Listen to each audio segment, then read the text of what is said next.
momento damos la bienvenida nuevamente a toda la audiencia de este congreso virtual que hemos denominado Amar Libre y que tiene como misión indagar sobre los condicionamientos que nos limitan a la hora de vincularnos para que cada una de las personas que nos está escuchando pueda ir descubriendo en su interior cuál es su mejor forma de amar. Y hoy tenemos el enorme placer, el honor de conversar con dos personas muy importantes que han estado vinculadas, gracias a Judith Casas, que es directora de cine independiente, es artista visual y que es creadora de el documental Amar en Libertad, perdón, Amar en Libertad, y que me ha contactado, y agradezco profundamente, con Yasu Enciso, que en este momento está en Houston, donde es profesora de la universidad. Yasu es, bueno, tiene un currículum muy abultado que lo van a poder ver acá debajo del video, pero empezó su carrera en México, ¿sí? Donde se recibió como psicóloga, pero en distintos países se fue formando hasta llegar a Barcelona, ¿sí? Así es. Barcelona, exactamente, donde hizo su magíster y su doctorado en psicología social, y justamente nos va a estar contando sobre los temas de investigación a los cuales se dedica. Así que, bueno, realmente muy honrada de que podamos compartir esta charla y contarnos las experiencias que tenemos cada una desde este lugar de tratar de dar luz un poquito a cuáles son estas limitantes para expresar los afectos, cuáles son los condicionamientos a los que estamos afectados socialmente. Así que bueno, mi primera pregunta sería para Judith. Judith, si nos querrías contar cómo surge esta idea de empezar a hacer un documental que abarque la diversidad relacional y específicamente el poliamor, que son temas que normalmente no se hablan. De hecho, es como que la filmografía, entiendo que Amar en Libertad es el primer documental en España que toca esta temática desde este enfoque tan completo y esta mirada tan amplia que tiene el documental. Primero, gracias por invitarnos. Eres encantadora, Ivana, la verdad. y sobre, bueno, por esto, gracias, por lo menos, ¿no? Saludar a la gente que nos vea. Y esperar que vaya todo lo mejor posible dentro de las circunstancias que hay últimamente. Sobre el docu, pues la verdad es que venía como... a ver, yo soy una persona que me rayo, a ver, que me cuestiono mucho estas cosas sociales o normas sociales que no están escritas, ¿no? En plan, ¿por qué hacemos esto, no? Porque nadie nos dice ni nos pone una pistola, ni... No sé, es como, ¿por qué hacemos ciertas cosas? Y un día, pues como que me planteé el tema de la monogamia, iba a decir el rollo de la monogamia, pero no, el tema de la monogamia. Y fue como cuando tal eso, pues apareció por mi vida la palabra poliamor. De hecho había leído antes sobre un libro de Helen Fisher de los 90 o así, sobre adulterio, tal y cual. Está descatalogado el libro. Y a raíz de eso, bueno, pues más preguntas tal, y investigando, porque cuando me pongo en plan investigar, pues me pongo así muy... Y de repente encontré la palabra poliamor en redes sociales, o no, en redes sociales o en internet o por ahí. Y fue como, ¿qué es esto del poliamor? Y claro, yo en plan consumo capitalista rápido, me voy a YouTube, quiero un documental del poliamor. Pero no había nada, no había ningún documental pues eso, un documental, un largometraje, 50, 60 minutos, que me lo explicase. Entonces, ¿qué hice? Pues me tiré a la piscina y dije, pues lo hago yo. Así de sencillo, la verdad. Sencillo y complicado también a la vez, porque al final hacer un largometraje es mi primer largometraje además, y es complicado, y sobre todo si lo haces de forma independiente y autogestionada al 100%. Claro, es un desafío enorme en el que te aventuraste, y bueno, y salió también que bueno, acá estamos disfrutando de ese mensaje que se ha expandido hasta el último rinconcito de Sudamérica ha llegado tu mensaje y lo agradecemos mucho. Y bueno, ese es como el caminito desde la parte de las artes, desde la filmografía. ¿Y cómo es el caminito de Yazú como investigadora, como psicóloga social, decidiendo hacer una tesis sobre temas relacionados al poliamor? También unas aventureras las dos. Sí, muchísimas gracias, Ivana, a la gente que nos está viendo con todo el empantallamiento que tenemos, el que digan, voy a darle clic y voy a quedarme aquí un rato. Yo de verdad lo agradezco en el alma. Felicidades otra vez a la directora con su ópera prima. Yo soy muy fan de la directora y de su trabajo. Y fíjate que normalmente me preguntan cuestiones muy teóricas bueno, mi trabajo, ¿no? Y pocas personas me preguntan el camino del cómo llegué. La verdad es que no fue tan sencillo a nivel de apoyo. En eso me identifico mucho con Judith, ¿no? Desafortunadamente la gente nos dice, ¿no? La sociedad, que sigue siendo todavía muy patriarcal, también se mete en cuestiones de ciencia, ¿no? Entonces nos dice que es válido investigar y que no. ¿No? Está muy bien investigar ciencias duras o cuestiones más públicas y no está bien investigar, no está tan bien visto y por lo tanto no está financiado tampoco investigar cuestiones privadas como qué pasa en las cocinas, en el amor, en los cuerpos de las mujeres, ¿no? Entonces, la verdad es que también fue un desfinanciamiento procesual bastante intenso y a mí lo que me llamaba la atención era otras posibilidades y yo empecé con hacer familias. ¿No? Yo veía que el tema de la familia de papi, mami, los niños, ¿no? Un niño y una niña y un perro y la cerquita blanca, quedaba muy lejos de lo que yo veía a mi alrededor. Y yo veía otras cuestiones, ¿no? Algunos matrimonios homoparentales, hay que entender que yo empecé esto hace, no sé, como menos 15, 20 años, ¿verdad? Todavía había menos, ¿no? Pero veía muchos divorcios, muchas cuestiones, parejas de parejas, y yo decía, pero ¿cómo funciona esto? La gente, ¿cómo lo gestiona? ¿Cómo lo puede vivir bien sin que haya tanto drama, tanta violencia? Y luego veían todos los videos, no soy muy consumidora de telenovelas, ¿no? Pero todas estas cuestiones y decía, madre mía, pero necesitamos este drama, necesitamos esta violencia, no podemos vivir de otra manera. Y ahí empecé mi caminito y dije, oye, esto del poliamor suena que es una alternativa, ¿no? Y vamos a ver qué podemos hacer. Así que así empezó mi curiosidad. ¿Y cómo fue aceptado en la universidad el planteo de ese proyecto de investigación? Fíjate que cuando empecé mi licenciatura, yo empecé hablando de este tipo de alternativas y la gente me decía, es que tú eres feminista. Y entonces eso justificaba todo, ¿no? Que además no estaba pensando en aquel momento en poliamor y feminismo como ahora lo pienso, el poliamor, el que le llamo poliamor informado por el feminismo, ¿no? El PIF, ¿no? En realidad, yo quería ver qué sucedía. Afortunadamente, yo estudié en Barcelona en un departamento maravilloso, en la Autónoma de Barcelona.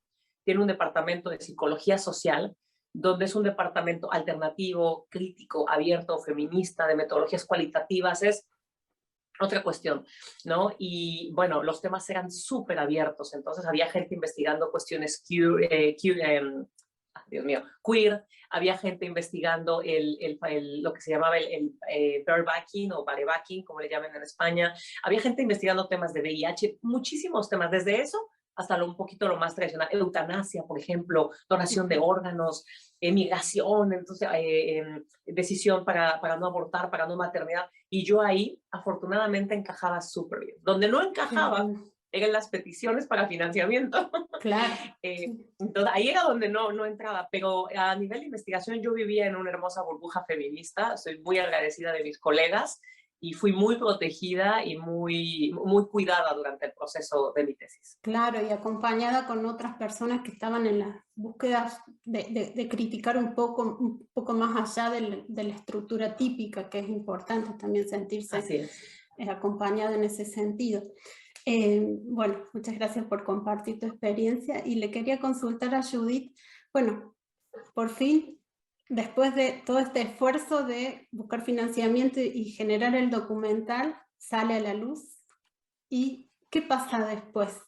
¿Cómo impacta en tu carrera? ¿Cómo impacta incluso en tu vida personal el haber hecho este documental tocando estos temas, o es una producción más, no tuvo un impacto particular? A ver, al final el documental es autogestionado, o sea que la financiación es nuestra, bueno, mía, básicamente. Es como el documental, sí que había mucha gente que me escribía antes cuando estábamos rodando y tal, que tenía mucho interés, gente desconocida, anónima, que me escribía, de repente me llegaba un mail, de vez en cuando me llega otro, así. Claro, fue bastantes años entre investigar, bueno, rodar y ya editarlo y tenerlo, bueno, o presentarlo en festivales o proyecciones, y ahora que está en internet, de vez en cuando me escribe gente aún. O sea, que interés hay en el Justamente tema. quería aclarar que el link del documental va a estar acá disponible debajo del video para que todos los que quieran conocer más el trabajo de Judith y los testimonios más detallados de Yasu y un montón de expertos súper valorables, va a estar dentro de las redes de Judith para que puedan bajarlo, consumirlo y conocer mucho más de esta temática. Y, ay, ¿qué más te estaba diciendo? El documental, pues, a ver, yo en mi vida tengo la suerte o la desgracia, no lo sé, yo creo que es suerte, ¿no? Que me llevo con gente de todo tipo, de toda ideología, ya sea por temas laborales, familiares, amistades, y me parece muy interesante, sobre todo también a nivel creativo, tener abierta esa variedad de biodiversidad, ¿no? De pensamientos. El documental en el fondo es muy divulgativo, es muy periodístico. De hecho, la gente que es periodista me suele decir, Dios, ¿me estudiaste periodismo? Porque es como, eh, es información pura y dura. No hay, aquí en España por lo menos, sí que hubo una temporada, y eso lo puede contar Giazú, fijo, que a lo mejor pues lo usaban en verano, ¿no? Y era más un tema un poco más como del corazón, por decirlo de una forma sensacionalista, ¿no? Entonces yo escapé de esas imágenes, no me interesaba estar en la intimidad de personas poliamorosas o no, o de otro tipo de relaciones que no fueran monógamas. No me interesaba, como siempre digo, el planito de la cama con los 3 pares de piececitos. No, me interesaba lo que yo no encontré, que en 1 hora se me diera la máxima información posible. Y con el montaje que se ha hecho, de hecho, que son 7 planos, pero bueno, es muy ágil, da mucha información. De hecho, yo recomiendo, las pelis generalmente es para ver una vez, no es como esas canciones que te gustan y las pones en bucle y puedes estar tiempo en bucle. Pero sí que ahí tengo mi lado rebelde también, que es como, si una persona ya se adentró un poco en este tema, pues igual una vez le sirve verlo, pero sí que aconsejo verlo más de una vez. Es como, bueno, si te interesa, ¿por qué no lo ves 2 veces? Porque la primera vez asimilas unas cosas, la siguiente asimilas otras, porque ya tienes un bagaje previo. Y creo que el documental es bastante objetivo, que es lo interesante, ¿no? De decir, ¿qué es esto del poliamor? Y el poliamor en el fondo es una excusa, porque al final los trabajos hablan por sí mismos, y un documental tú tienes que escuchar y ver lo que estaban diciendo las personas que hablan, ¿no? Y que se expresan, y escuchar activamente lo que están diciendo, y, y tanto lo bueno como las críticas, porque hay mucha autocrítica. Las personas que salen en el documental hacen autocrítica, y también me parece muy interesante. Entonces, simplemente exponerlo, que cada uno piense lo que quiera pensar, pero te está explicando. Y lo bueno es eso, que aunque parte del tema del poliamor o relaciones no monógamas, es un poco excusa para hablar de lo importante al final, que es el tipo de relaciones que establecemos, ya sean de pareja o de otro tipo de relaciones, y las emociones que traen en juego y las jerarquías de poder. Entonces, como decía Giazú, a mí una de las cosas que me sorprendió, porque yo tenía, se lo puedes preguntar a todas las personas que salen, ¿no? Que tenía una de preguntas, o sea, que tenían preguntas para aburrir, pero y alguna tenía que ver pues con la religión y otra con el feminismo y tal, pero esas eran como las tenía como secundarias.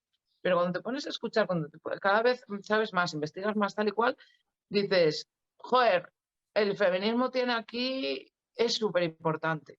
Y creo que es una de las partes súper importantes del documental, ¿no? La relación que se hace entre un poliamor, que hay tipos de poliamor, claro. Es como también decía Miguel Bagalume, que sale en el documental, decía que puedes hacer un poliamor romántico, ¿no? Y entonces que la violencia que se puede establecer en relaciones monógamas también pase con más gente y a lo mejor es peor aún, o sea, que crece exponencialmente la violencia.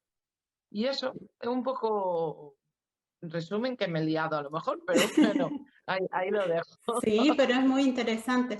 Sobre todo esto de la mirada de recuperar siempre el objetivo primario que fue tu curiosidad inicial de decir, alguien tiene que responder esto, porque si a mí me pasa probablemente no soy la única, y bueno, y justamente no eras la única porque estamos mucho agradeciendo esa iniciativa que se gestó con ese esfuerzo. Así que, bueno, muchas gracias.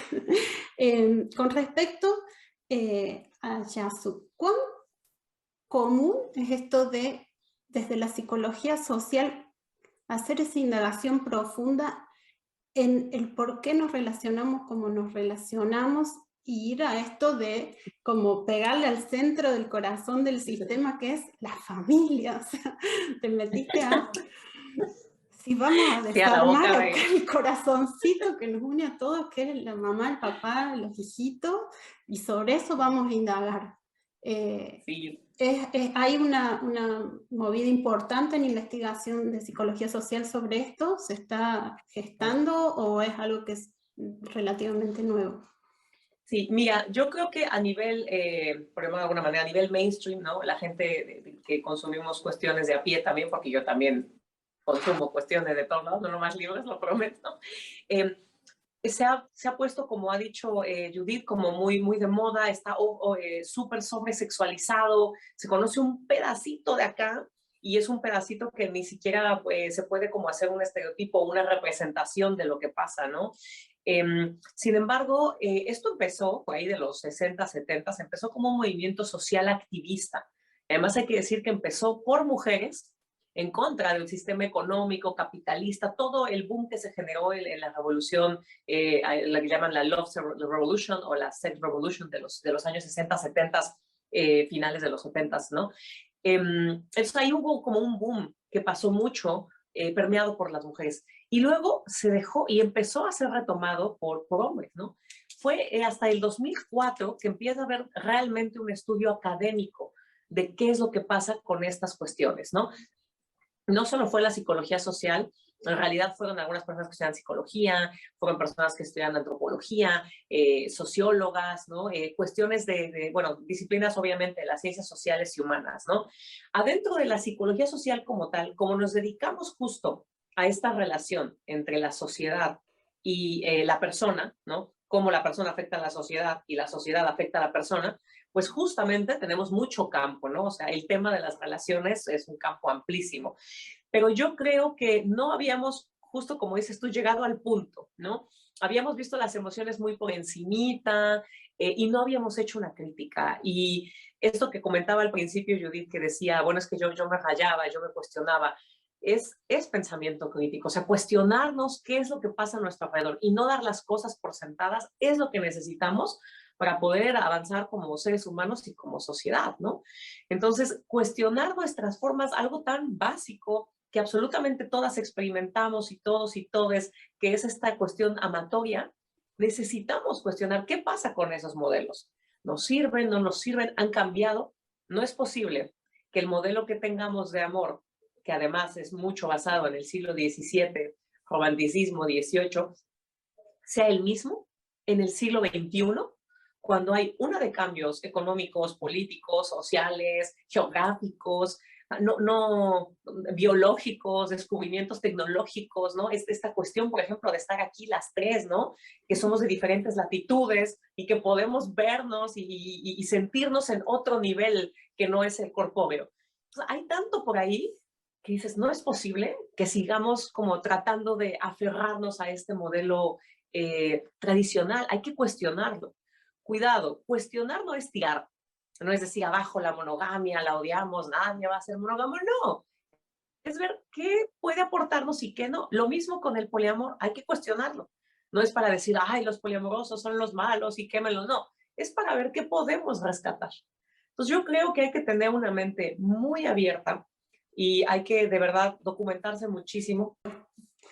Gracias, Yasu, por contarnos esta necesidad que tenemos todos de mirarnos para adentro y mirar en el sistema en el que estamos, para dejar por ahí ese lugar de quejarnos y decir, qué sociedad tan espantosa, cómo puede ser que haya tanta violencia, qué desgracia las situaciones que vemos, y empezar a darnos cuenta que nosotros somos parte. Entonces, si no cambiamos internamente, si no nos logramos percibir en qué pequeñas actitudes estamos ayudando, colaborando, o por lo menos no disminuyendo, que las cosas que no nos gustan ver en la sociedad se sigan replicando, van a seguir ocurriendo. Entonces, justamente esa mirada crítica que vos rescatás de, a ver, vamos a ver qué es lo que estamos haciendo, que son patrones aprendidos, viejos, que se repiten de forma automática, y cómo podemos tratar de hacer una postura constructiva, una oferta de, a ver, y si vemos por este lado, y de ahí empezar a elegir cada uno qué le hace bien, qué le hace mal, en dónde puede ir aportando. Creo que es eso, no la crítica para decir el sistema está mal y esto que X persona hace está mal, sino a ver, ¿y cómo lo podríamos mejorar? Y bueno, justamente es muy valioso el aporte de estas investigaciones para hacer la crítica y también rescatar qué es lo que aportan, como sobre todo a disminuir la violencia, ¿no? Porque creo que ahí hay un punto importante, que es el que estamos tratando acá en la entrevista, que es que en realidad, y justamente ahí le quería preguntar a Judith, ¿por qué el nombre Amar en Libertad? ¿Cómo le bautizaste este proyecto? ¿Por qué elegiste ese nombre? Me parece importante la libertad, aunque muchas veces veo, ¿no?, que la gente piensa que la libertad es el caos, ¿no? Y cuando creo que cuanto más libertad, más normas, incluso más límites tienes que poner, sí, más responsabilidad y límites tienes que poner, y conocerte a ti mismo para también para ser respetuoso para con los demás. Entonces, por ahí va el nombre de Amar en Libertad. Para continuar, la pregunta que seguía está dirigida justamente a Yasu con respecto a esto de toda nuestra crianza que está atravesada por la mononorma, y que los modelos que vamos recibiendo durante el aprendizaje es como que llevan a un único modelo a seguir. ¿Cómo son los impactos, o, bueno, como psicóloga social, los efectos que vos detectás que tenemos como individuos al estar criados bajo estas normas y haber recibido toda esa bajada de información tan fuerte y desde tantos lados durante la crianza? Sí, definitivamente yo veo que el problema de la herencia, ¿no?, de la reproducción, de la réplica, de todas estas cuestiones, es que otra vez nadie se detiene un poquito a ver cuáles son esos efectos y cómo puede afectar, ¿no? Y el problema es que estamos reproduciendo lo mismo todo el tiempo, aun cuando estamos viendo esos efectos en la sociedad, ¿no? Una de las grandes cuestiones que yo enmarco y que la gente a veces como que lo toma así y se escandaliza, es el tema de los feminicidios, ¿no? Que desafortunadamente lo tenemos a nivel mundial. No hay cultura que se salve. En algunos países sucederá cada 7 segundos, en otros sucederá cada 30 segundos, pero al final de este documental lo cierto es que tendremos a un número importante de mujeres que habrán sido asesinadas justo por ser mujeres, ¿no? Y el problema de este feminicidio, ¿por qué me estoy yendo tan acá? Es porque muchos de ellos, ¿vale?, son en nombre del amor, ¿vale? Las formas que tenemos de amar son, sí, gracias, son tan tóxicas, ¿no? Nos han enseñado la posesión, la posesividad, esto es mío, esto es para siempre. Y estos paradigmas, estos constructos, ahí les recomiendo el trabajo de Verónica Ferrer, que habla sobre todo los mitos del amor romántico. Hay mucho trabajo sobre el mito del amor romántico teórico de divulgación. Nuestra colega también, Coral Herrera, que también está en el documental, habla mucho del tema de la monogamia. Tenemos tantos mitos alrededor de lo que debe ser el amor o debería ser el amor, que nos cerramos por completo, ¿no? Y luego a eso, a esta mononorma, como le llamaste, le sumas el heterosexismo, el clasismo, el racismo, el sexismo y todos los sismos, y se hace como una especie de cóctel molotov Entonces, al hombre le enseñan una serie de emociones, por ejemplo, que mostrar. El hombre puede mostrarse enojado, puede mostrarse orgulloso, puede mostrarse duro, ¿no? Y está bien, agresivo incluso, es deseable, ¿no? En la mujer decían que es deseable que llore, cómo llora, cuándo llora, ¿no? Hay una serie de emociones que desplegamos. Y luego nos hacen estar en pareja, ¿no? Con una serie de problemas a nivel de poder, de roles de género, ¿no? Entonces, si te han enseñado que el amor es para toda la vida, si no te han enseñado a negociar, si no te han enseñado estrategias de que no hay que sacrificarlo todo por amor, que es lo que les enseñan a nosotras, diría Marcela Lagarde, somos seres de amor, si no los han enseñado a ellos a que no siempre se tiene que hacer lo que ellos dicen, a este exceso de empoderamiento, lo que le llamamos entitlement, ¿no? Pues igual no tendríamos estas consecuencias, pero es que vienen de la forma en la que amamos. Yo no digo que las relaciones de amor entre dos personas causen violencia. No. Lo que estoy diciendo es que puede ser un caldo de cultivo. Justamente no era la pareja el problema, sino todos los condicionamientos de crianza que generan un caldo de cultivo en no encontrarse. Y bueno, y la pregunta entonces en relación a esto que nos estabas trayendo, Yasu, es ¿qué haría falta para que podamos empezar a construir vínculos más sanos? Para que justamente empecemos a poder relacionarnos de una forma donde estos condicionamientos culturales se puedan empezar a desdibujar un poco, a diluir un poco. Sí. Definitivamente tiene que ser de la mano de la educación, de cómo nos vamos educando a nosotras, si decidimos maternar en la vida, documentarse para maternar, si estamos dentro de la academia, la escuela, documentarse, si si somos unos seres de a pie, ¿no? Seguir leyendo y sobre todo, yo de verdad, honestamente creo que la perspectiva feminista, las perspectivas en plural feministas, las perspectivas de género, son las que nos pueden ayudar a estos cuestionamientos. Esto es de manera, yo creo, definitiva. Es cierto, muchas personas me dicen que hace falta la educación emocional y desafortunadamente todo el tema de la escuela de las emociones a veces la tenemos como que se ha desenganchado y que se ha hecho un poco así como, uy, como si las emociones, nos amamos todos, y no se trata de esto. Y además le falta un giro a esta educación emocional que tiene que ver con una perspectiva feminista.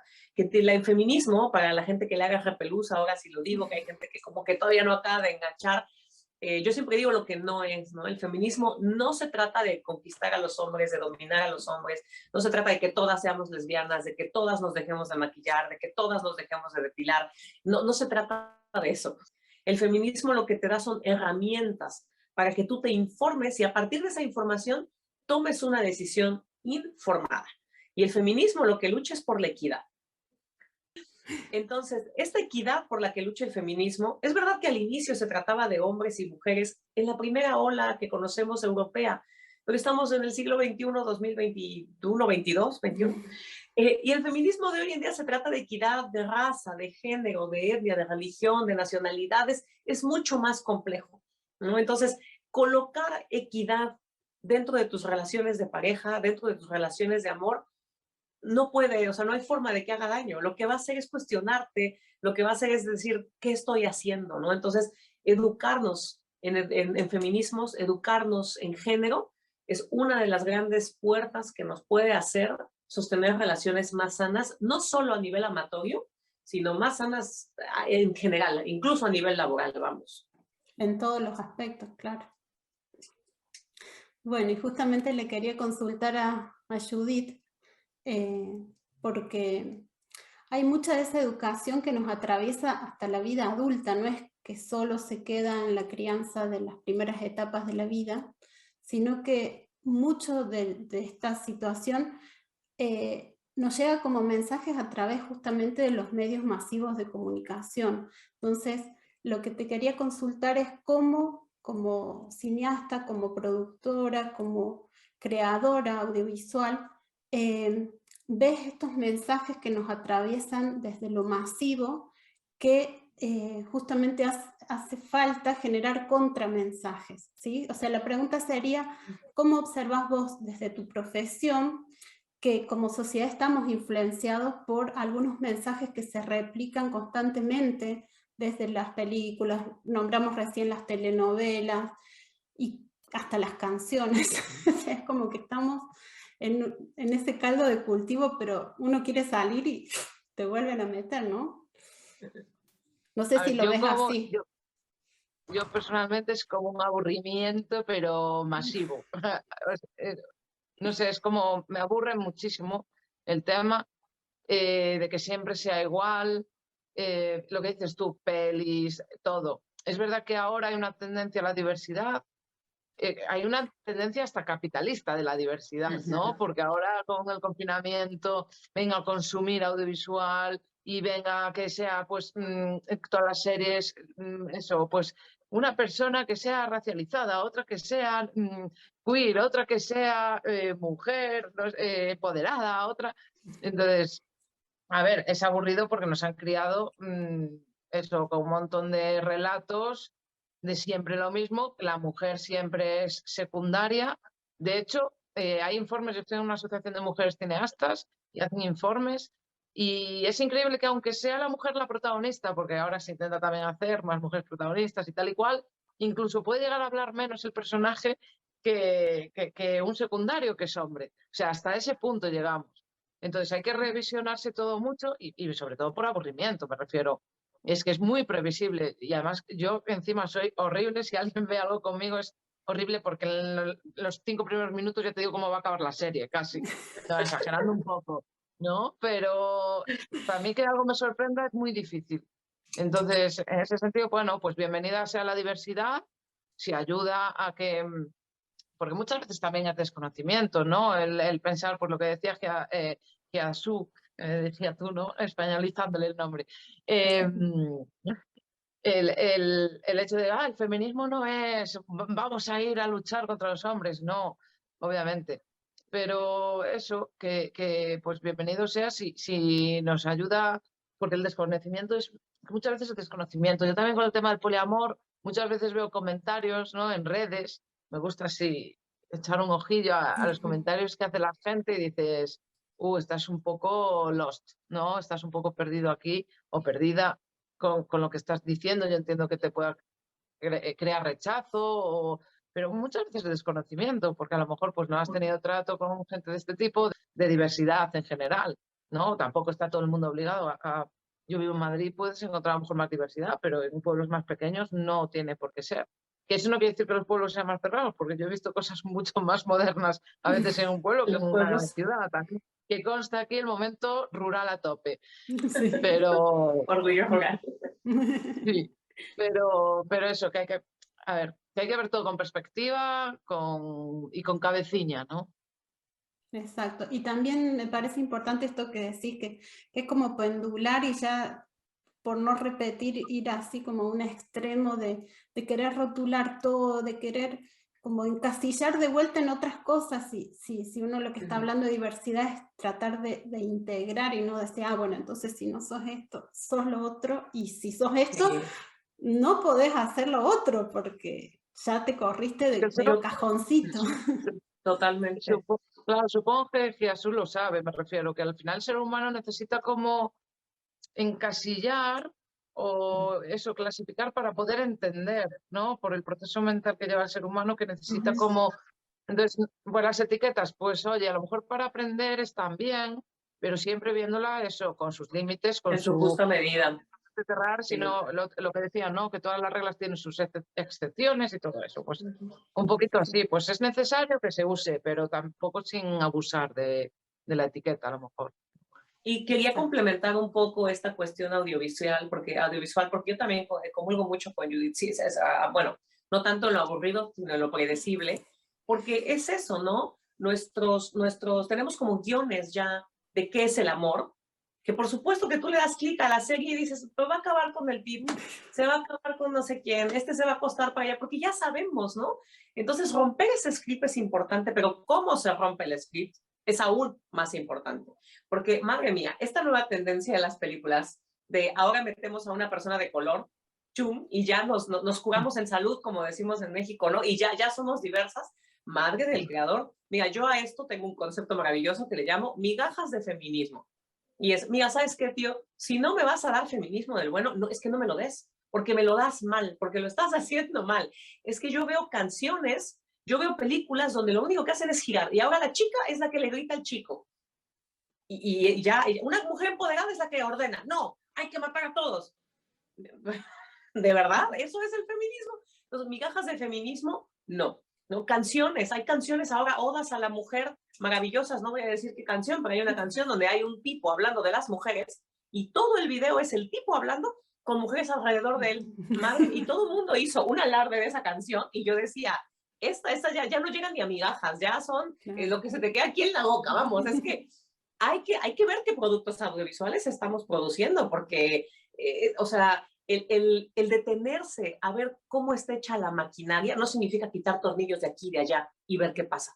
Hay que hacer un análisis profundo y para eso hay que leer, que no hay más, hay que informarse.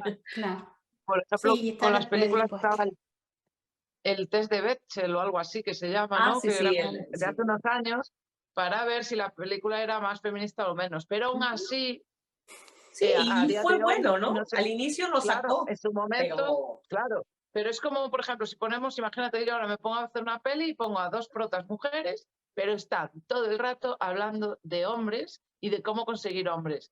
No deja de caer en el amor romántico, al final no es nada empoderante, es decir, son mujeres que al Heterosexual. final, pues lo que decía Giasu, ¿no? Lo de que en el fondo nos educan para ser unas junkies del amor, ¿no? Y es que nos educan para eso. Y a veces es como, ¿de qué estás hablando con tus amigas? Yo a muchas amigas les digo, búscate un hobby, de verdad.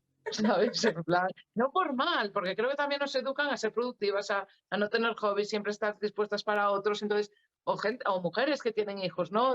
O hijas, en plan, cógete una hora a la semana para ti, y Autocuidado. nada de hombres, ni hijas, ni nada, o un hobby, aunque no lo sé, pero por eso hay que tener, que es feminismo a veces que no, también depende de cada persona, es un camino muy largo y cada uno va una está en un camino, va aprendiendo de las que van más avanzadas, y hay personas que van un poco más atrás, pues así, entre todas pues vamos aprendiendo, porque nadie nace aprendido, ¿no? Claro. Entonces un poquito Lo que así. sí estaba pensando, nacemos enteros, se supone que nacemos como seres individuales y la sociedad con estos mensajes nos va haciendo sentir que somos mitades y que tenemos que ir a completarnos con alguien más porque si no, no valemos.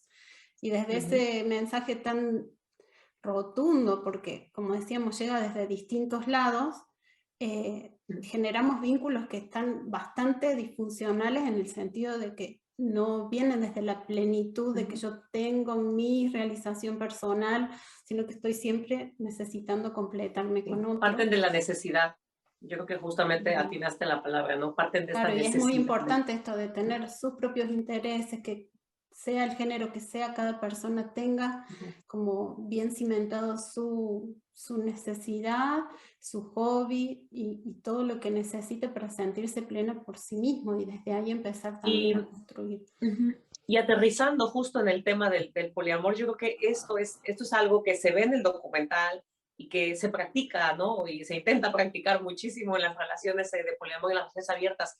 Es, sí, yo veo por mí, yo veo por ti y yo veo por la pareja. Somos tres, ya de ahí, mira, ya si estás hablando de dos, ya son tres en la pareja. O sea, es de verdad todo el tiempo que se le invierte a reflexionar en ti misma dentro del poliamor, yo lo digo siempre, se gasta más saliva conversando respecto al poliamor que besando a un montón de gente y haciendo cosas con un montón de gente. De verdad os lo digo. Entonces, yo creo que sí, que el detenerse a ver cómo estamos amando y decir, bueno, amar también implica amarme a mí misma, ¿no? Explorarme a mí misma, ¿no? Y eso es algo que hace la gente que practica el poliamor informado, insisto, por estas teorías feministas, lo hace mucho, ¿no? Porque te cuestionas bueno, yo tengo, o sea, voy a amarte y perfecto, pero ¿yo qué? ¿Cómo me voy a descubrir? ¿Cómo me tengo que conocer? ¿Qué me falla? ¿No? Para que no haya esta dinámica siempre de quién tuvo la culpa, tú o ella, ¿no? En la monogamia se dice mucho, es una relación de dos. Bueno, pero se tiene que tratar como una relación de dos, no tú eres el culpable y tú eres la víctima o viceversa, ¿no? Sino, ¿qué rol juego yo aquí? ¿Qué puedo hacer para que esto se haga diferente, ¿no? ¿Qué hago yo cuando discuto? ¿Qué prácticas no violentas puedo hacer para mi comunicación? ¿Cómo me puedo aprender a relajar? ¿Qué es lo que me detona? Todo este autoconocimiento lo consigues estando contigo misma, viéndote a ti misma, analizándote a ti misma, y eso es algo que también rescata mucho toda esta práctica poliamorosa, ¿no? Porque parte de la premisa feminista del autocuidado, ¿no? Entonces, ponernos en el centro, cuidarnos y conocernos es prioridad, y eso ya lo dicen muchas autoras respecto al amor, ¿no? Para poder amar, ¿no? Entonces, si a nuestra forma de amar le sumamos tantito feminismo, bueno, yo creo que ya empezaríamos a estar del otro lado. Qué Y del otro bueno, lado, Yasu. también podemos hablar del individualismo, ¿no? Una cosa Exacto, justo es como el íbamos a ir otro. cerrando la entrevista con ese tema, porque mucho se habla de, bueno, yo, mis necesidades, pero ¿y cómo construimos algo en el cual realmente el límite esté puesto en un lugar de una sociedad mejor y no de que cada uno haga lo que le viene en gana y no está pensando en el otro, ¿sí? Porque muchas veces, como decíamos al principio, se confunde esto de libertad con ya un individualismo muy egoísta. Yo Y creo que hay que justamente tener no estamos muchísimo hablando de cuidado. eso. Sí, sí, hay que tener mucho cuidado. Hay una autora que además ya es bastante, bueno, que trabaja este tema del amor y el capitalismo, que se llama Eva Jones, que además tiene sus textos traducidos al castellano, al español, y ella habla de cómo el amor se convirtió en un bien y consumo, en algo que tiene que ver con eso, con dinero, ¿no? Consumimos de manera diferente para demostrar nuestras emociones, ¿no? Por ejemplo, comprar un diamante para demostrar que se ama a la persona, y ahora consumimos de manera virtual, ¿no? Consumir cuerpos, ¿no? Cada que tú le vas dando clic así al Tinder, vas consumiendo cuerpos, ¿no? Entonces, esta mirada individual, además, es una de las grandes críticas que se hace hacia adentro y hacia afuera del tema del poliamor, ¿no?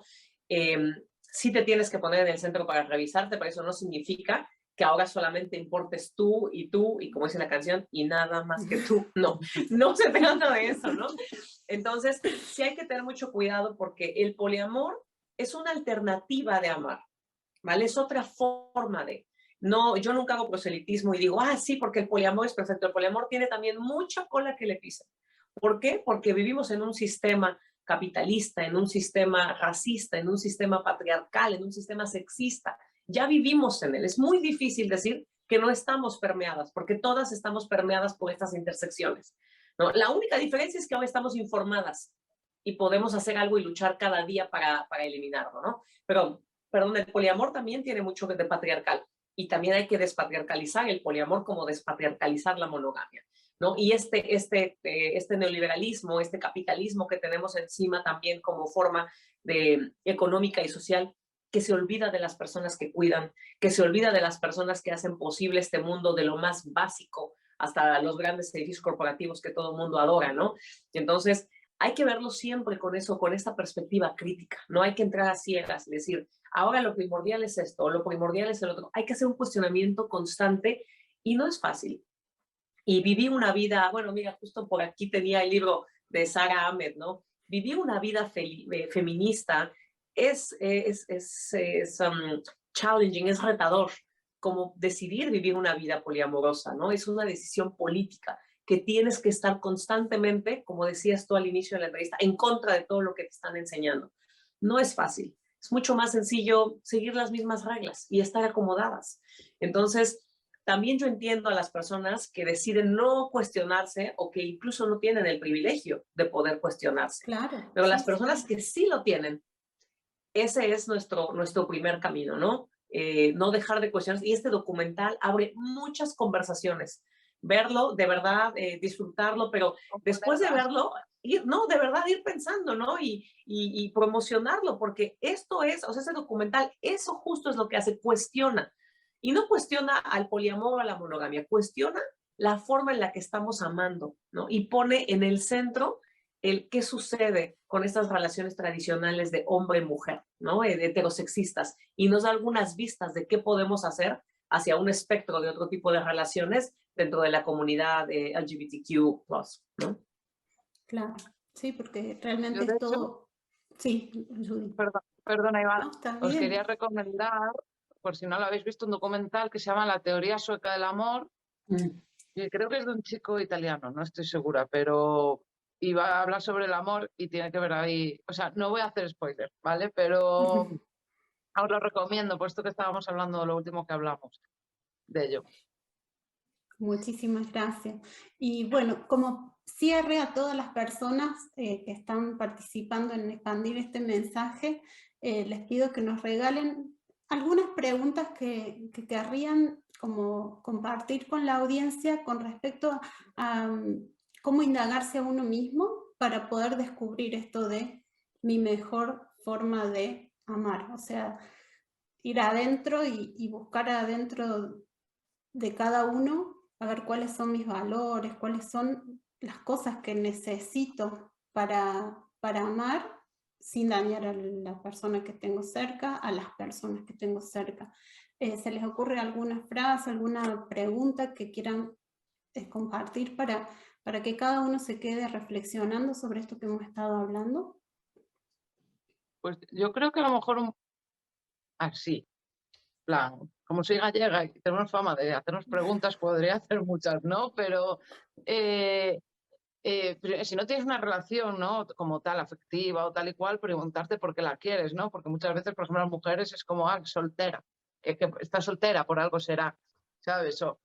Esas cosas. Pero yo creo que la más importante, creo que me parece a mí la más importante es, tanto para el otro lado, ¿no? ¿Está siendo esta persona o persona respetuosa, está siendo respetuosa conmigo?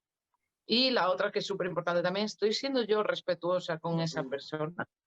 Porque no tenemos los mismos fines ni objetivos, independientemente que sea tu pareja y lleves 20 años. Es como, ¿la estoy respetando? ¿En esto la estoy respetando? Sí, no. Preguntarlo también. ¿Esta persona me está respetando en esto? ¿En qué parte podemos negociar o negociar? Yo creo que eso es así, no sé, es la que se me ha venido así más a la cabeza. Muchísimas Yo gracias, me iría Julia. hacia el tema interior, ¿no? Antes de salir a amar a las demás. A mí me gustaría que la gente hiciera el ejercicio de preguntarse qué ama de sí misma o de sí misma y que no. Y que yo creo que es un ejercicio muy bonito de detenerse y pensar, ¿no? ¿Qué me gusta de mí misma? ¿Qué amo de estar conmigo, ¿no? Y qué cosas no, como para empezar a ver yo qué tengo, qué me debería de trabajar, por qué no, y empezar un cuestionamiento a partir de esto, ¿no? ¿Por qué me gustan estas cosas de mí y por qué no me gustan estas cosas mías, ¿no? Eso sería, por un lado, un ejercicio como muy hacia ti misma, y por otro lado, también me preguntaría qué es lo último que te has leído respecto al amor, ¿no? Porque muchas veces, no, de verdad, o qué has leído, o qué has visto, o qué has escuchado, ¿no? Y hacer como un ejercicio de dónde viene, ¿no? Un poco como les digo a mis estudiantes de metodología, ¿de dónde viene esa información? ¿Quién le está pagando? ¿Quién es la autora detrás de esto? ¿Y por qué? ¿No? Hay que ver bien y hay que ser muy críticos en la información que consumimos, más hoy en día, que estamos bombardeadísimos de información por todos lados. Tenemos muchas redes sociales. Entonces, ¿qué es lo último que leí, que vi, que escuché respecto al amor? ¿Cuál es mi fuente, no? ¿Y cómo puedo seguir tirando de ese hilito? ¿No? Ahora hay muchos podcasts, muchas cuestiones, entonces, y en muchos idiomas, hay gente trabajando esto, gente como, por ejemplo, Elisenda, que es una psicóloga feminista, psicoterapeuta, que también trabaja este tema de las redes abiertas, las no monogámicas consensuadas. Ella incluso hace trabajos de traducción, ¿no? Y va diciendo lo que dicen aquí en España y lo traduce al francés y del inglés lo traduce al castellano. Miguel Bagalumen, si no me equivoco, también hace mucho trabajo de traducción con editoriales, porque necesitamos romper esas fronteras, ¿no? Porque lo que le sirve a Estados Unidos no le sirve a México y no le serviría a España, ni a Argentina, ni a Perú. Entonces necesitamos ir comunicándonos más y esto es la demanda, ¿no? O sea, cada que tú decides ver este documental, por ejemplo, de Judith, o consumir la clásica película amorosa, tú votas por lo que quieres ver. Entonces, si nosotros nos preguntamos qué estamos viendo, escuchando o leyendo y empezamos a votar diferente, podemos hacer que haya material de más calidad ahí afuera para que todas y todos podamos aprender un poquito más. Sí, estaba pensando respecto a esto, que quizás está atravesado por lo que comentabas de cómo cambia la época y que, qué sé yo, cuando yo era niña había un único canal de televisión y se veía la novela y todos en el país veíamos esa misma novela y no había opción, no había posibilidad. y quizás la comida que se comía era la que tradicionalmente nos habían enseñado a consumir, no sabíamos los nutrientes, si hacía bien, si hacía mal, era la costumbre. Y ahora esa inocencia, esa ingenuidad, realmente es una decisión, porque la información está y yo elijo esto de dónde me nutro, tanto con lo que consumo como alimento, como respecto a los vínculos que quiero crear, y bueno, y la responsabilidad queda en cada uno. Y bueno, podemos seguir en esa ingenuidad y repetir, o podemos elegir esto.